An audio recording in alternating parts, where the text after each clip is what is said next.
Welcome to the Prosper Project, the show that helps entrepreneurs build brands that impact the world and the bottom line. We know that success doesn't come in a one-size-fits-all package. That's why we're bringing you adaptable marketing strategies along with valuable insights from inspiring changemakers, firebrands, and visionaries. I'm Lorraine Sugart, founder of the disruptive brand agency Prosper for Purpose. Now for this week's episode.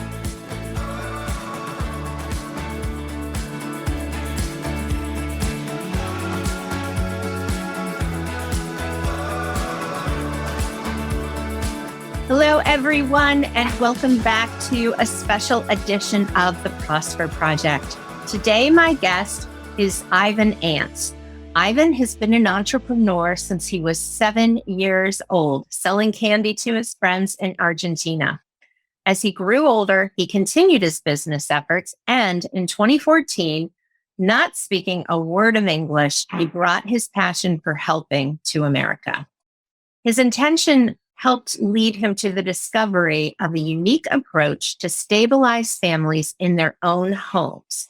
This is when PhilanthroInvesting, now spanning the globe in 16 countries, was born. Ivan's zeal to PhilanthroInvest drove his 2014 creation of Equity and Health, a turnkey social impact real estate investing program, resulting in the Inc. 500 for 2 years, in 2019 at 128 in the nation, and then rising to 83 in 2020, ranking number 3 in Florida with a 3-year growth of 3,920%. So Ivan and his team met those achievements while turning exceptional profits for their real estate PhilanthroInvestors. Ivan is intent on doing good by doing well, like he has proven can be done in real estate for 10 other industries in need of improvement. So before I tell you anything more about Ivan, I want to bring him in and let's just touch base a little bit on that background, Ivan. You started selling candy when you were a little kid. You came to America. What brought you here in the first place? Well, I was one day, Lorraine, first of all, thanks for having me in your show. Yeah, you're welcome. It's an honor to be with you here. But when I was around 25 years old, I would say like 15 years ago, I was basically growing companies that, in my viewpoint, they had a factor that was just selling products for making money. And that was just pretty much everything involved around that company. And once I realized that money for money is not happiness, right? I start seeking for ways to grow my money while helping others. And I start praying God. And one day I was in the shower in Argentina in 2009. And then this message comes along. And, this message that says, PhilanthroInvestors. And I asked God, what do you mean, my Lord? What do you mean by PhilanthroInvestors? And he says, yes, Ivan. In the future, people will have more conscious on what they do with their money. They will not be playing with their money just for make money over money, just money on money. They will be another level of consciousness, and people will be directing their money, the resources, towards the improvement of humanity. That's pretty powerful. Divine intervention. Yes, that's totally right. And then I was in Argentina, and I started helping families live in their own homes in Argentina. Through PhilanthroInvesting. Through PhilanthroInvesting, yes. And then I come to my wife one day, and she says, Bella is her name. Bella says, Ivan, I think this model should work really great in the US because this is very unique. And everything that happens in the US, the world then copies the good and the bad. And once, she says that, I realize, oh, you may be right. So we come to the US in 2012 and we start exploring how the housing philanthropy investing model may work in the US. And it worked well. We start, we start basically helping low-income families live in their own homes. And we started with, few homes. And then I opened the model to friends and family as, traditional entrepreneurship, right? Your first clients are friends and family. Yes. And then after that, I find the CEO for the company because it was a new language, new country, new laws, everything new for me. Sure, yeah. And then we start hiring more people and we start expanding and so on. And Equity and Help, which is our housing philanthropy investing company, is now in the Inc. 500. We are helping families in 32 states, 360 plus cities. And these families are able to live in their own homes with $580 a month of principal and interest and accumulating equity every single month. And it's philanthropy investing because the investor is passing equity to the families in day number one. So the families are, if the home is worth $100,000 of after repair value, the families are buying that house for $75,000. Oh, that's amazing. Okay, that's really great. Thank so you. What does it look like for an investor? So if someone's listening and says, I want to do philanthroinvesting, what does that process look like from the investor's perspective? Well, they will get a qualification and discovery call interview by one of our philanthropy investor consultants. And as soon as they are qualified, because not everybody is a philanthropy investor. Everybody can be an investor, but not everybody is a philanthropy investor. That touch and that desire to truly help doesn't matter if in just 1 month you make less money than the month before, things like that. It's just the philanthropy investor heart. And we need to test that and qualify you. And then if you qualify, you will be in the housing side of the philanthropy investing world because we have housing, we have water, we have recycling, plastic recycling, we have health philanthropy investing. We have many areas where there is problems in the planet. And then if it is in the housing industry, you will get to learn more deep on the housing philanthropy investing model if you qualify. And then you will get to on board, like you will open the account in Equity and Help. And then you will fund your escrow account. You will select the houses that you want to buy. Mm-hmm. And then Equity and Help, with you in charge, you making the key material decisions, Equity and Help will sell that houses to families in a self-financing type of deal. And you are just a philanthro lender, philanthro investor that are supporting that families. To the point that if the family default, which is around 10% of our portfolio in the 7 or 8 years that we have as an existence, in October, we will be in existence 8 years with that company. Congratulations. Thank you. So what happens is that if the families default, then you will be able to decide, I want to continue helping because the family default because they lose their job, or they had a medical situation, or they had a baby, or they need to buy the school supplies, life, things. So you as a philanthropy investor can decide and say, oh, I want to give these 3 late payments to these families, and I will just take a tax deduction of my loss, right? Or I can send the 3 late payments to the end of the loan, so I put the family current. Or I can increase the monthly payment $10 a month for the next 20 years.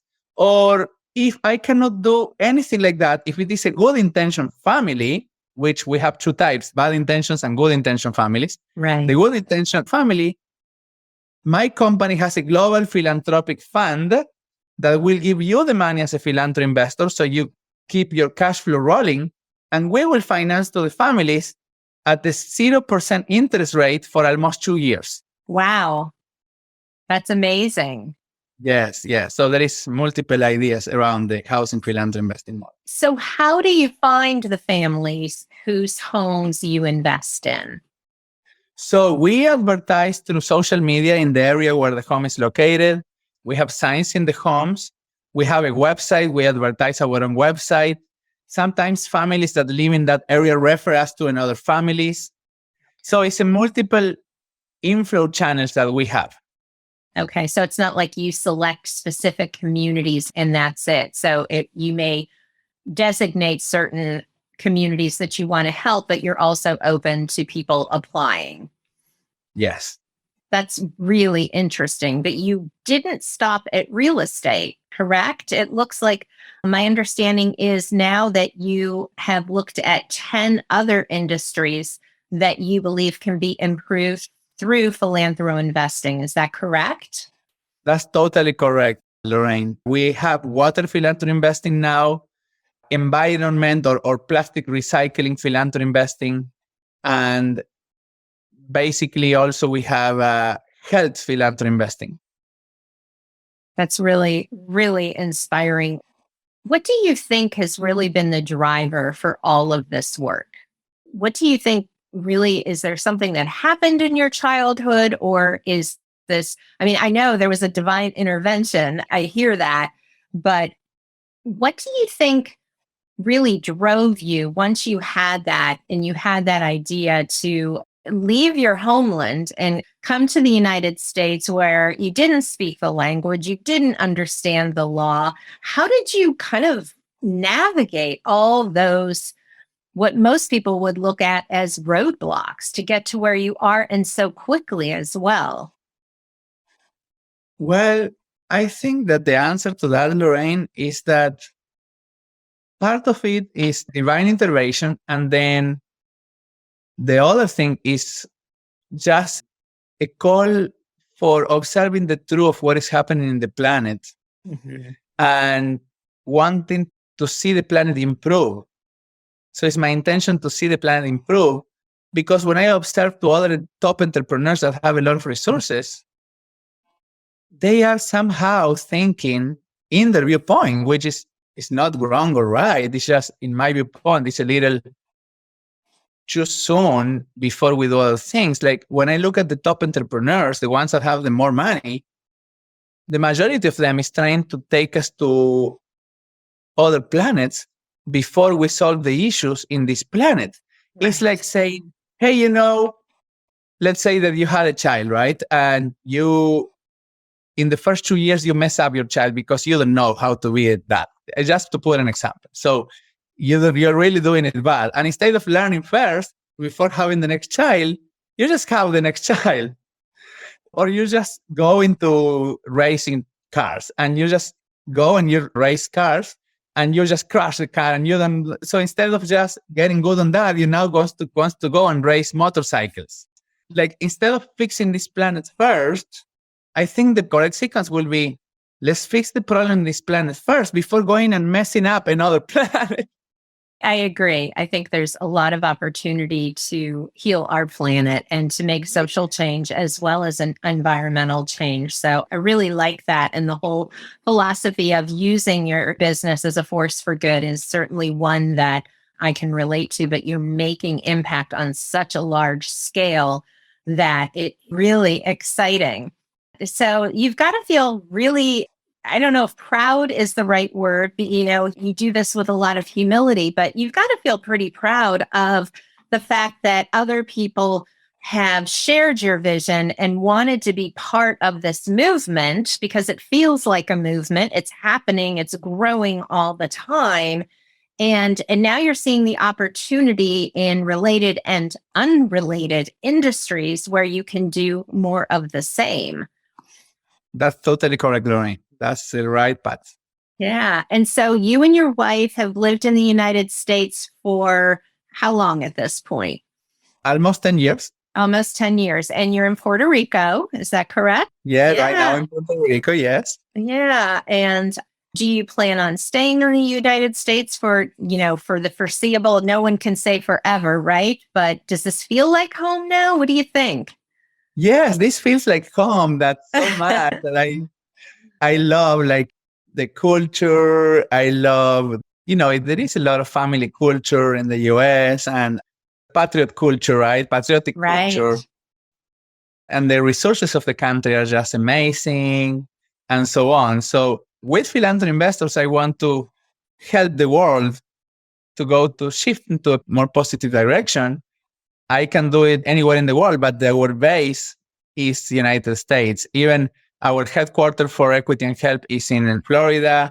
Our headquarters for our water company, Origin Clear, is in Florida with manufacturing in Dallas.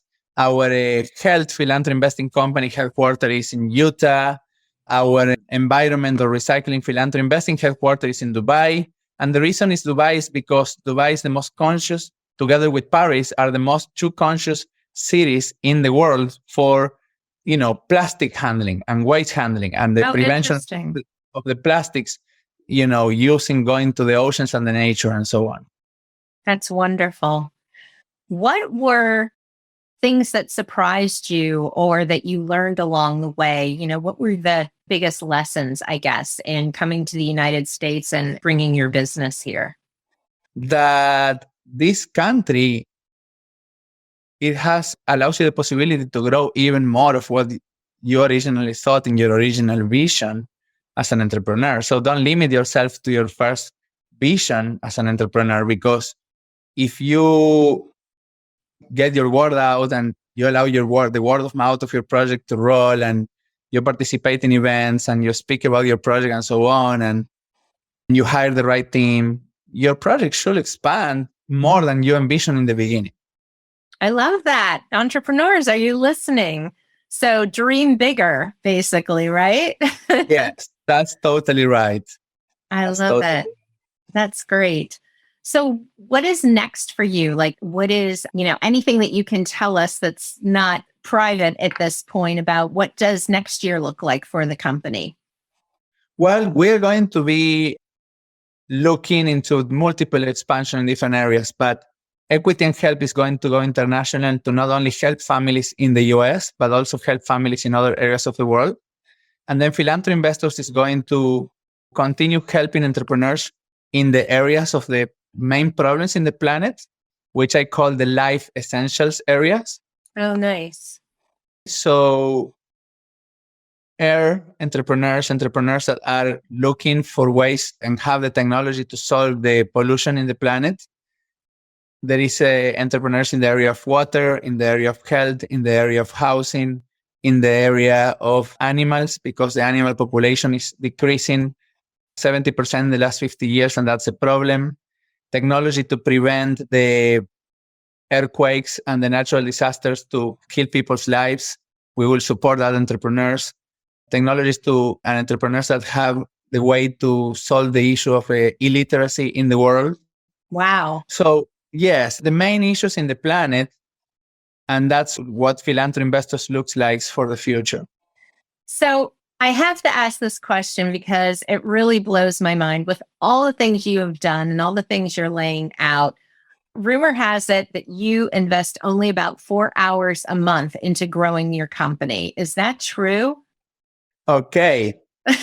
I think that's a little bit misinterpreted. Okay. So no, I can say 4 hours a month per company.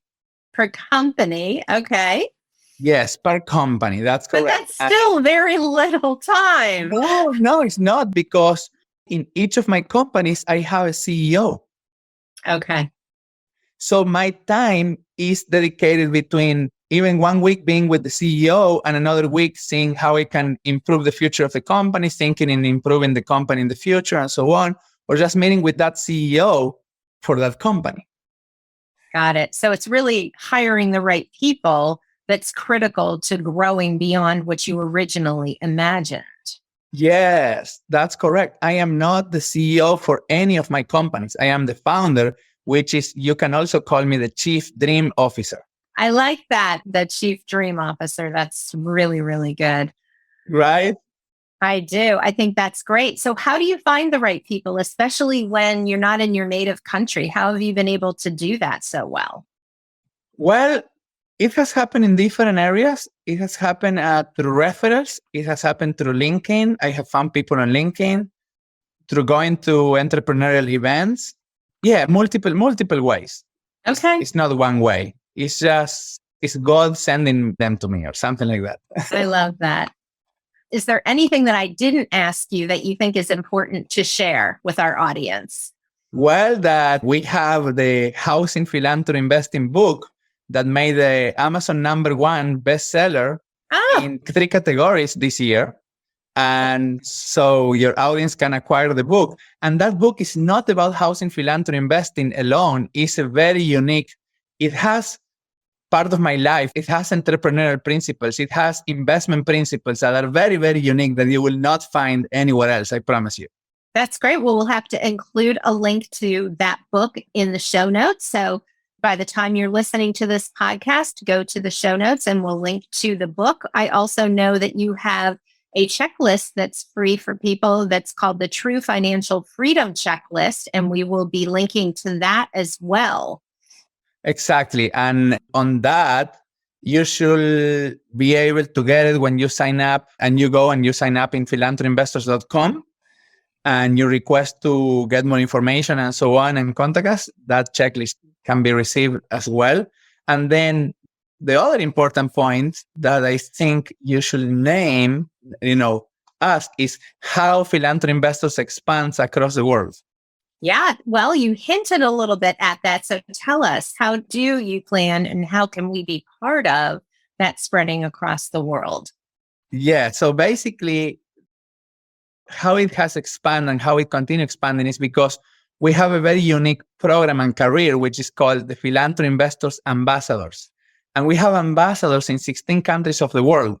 And this is people, a lot of them are podcasters that basically become PhilanthroInvestors ambassadors, and they spread the word out of PhilanthroInvestors using our knowledge, our materials, and we have for them a revenue share program so they can continue funding and promoting their own podcast or promoting their own activity so they can bring more PhilanthroInvestors, and they're helping the world indirectly. They are not doing it with their money, but they are doing it with their time and their connections.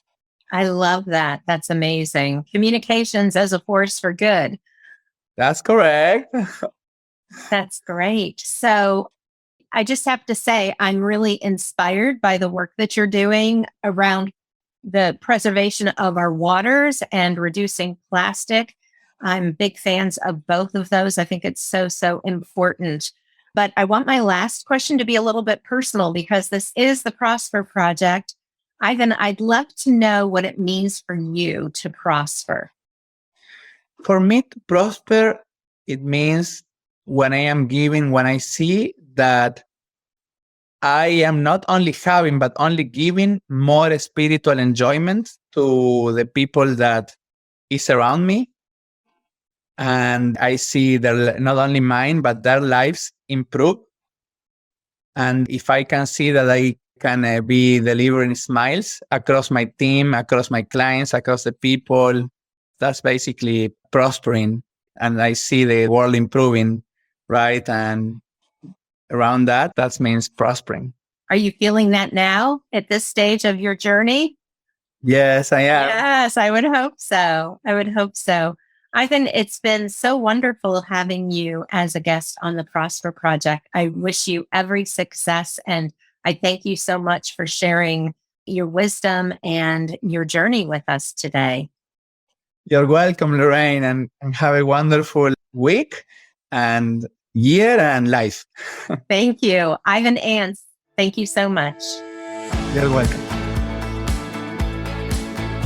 Thank you so much for tuning into this episode of the Prosper Project. If you want to grow a peerless, profitable brand, please hit the subscribe button so you never miss an episode. And if you find value in our show, please help us reach others by sharing an episode and leaving a review. In appreciation, please visit prosperforpurpose.com for more free resources to help you grow your business.